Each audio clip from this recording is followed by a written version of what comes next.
heard this awesome true story. Read it just the other day. Want to share it with you guys from over in India. This young boy, Prabhu Charan is his name. He was dedicated by his parents to Hinduism, to be a Hindu priest, and he had 6 of his brothers die from disease. And then at 18 months old, his father died too. His mom thought there was something wrong, so every morning at 4:30 a.m., she took him to the Hindu temple. That's how into Hinduism he was from a young age. And yet, he said that he felt strangely drawn to church. And one day he saw 3 guys on a street corner. One played the violin and 2 sang. And he asked his mom, "What are those guys doing?" And she said something so simple to him. "Those men are singing about their God. He is the God who died for the sins of mankind." And, that stuck, that little phrase stuck in his brain.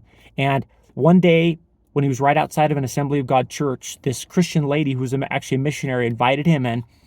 He didn't know what was going on. You can imagine through the worship service and the preaching, but during the altar call, during the time of prayer at the end, he said he felt as if a hand had pushed him. Nobody actually touched him, but he said he felt like a hand pushed him from the back. And he found himself at the altar up front, and he didn't know what to pray.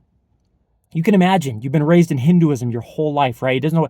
All he could think to pray was, "God who died for the sins of mankind, come to me." And amazingly, at that moment, he said actual light flooded in through the front door, and he saw with his own eyes a man hanging from a piece of wood, as he described it. He didn't know what was going on. He wasn't a Christian. Of course, it was a cross.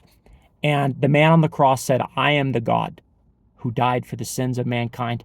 And he said at that moment, he fell to his knees, prayed for the next 2 hours, and he got up a changed man. He became a Christian that day and went on to go to Bible college.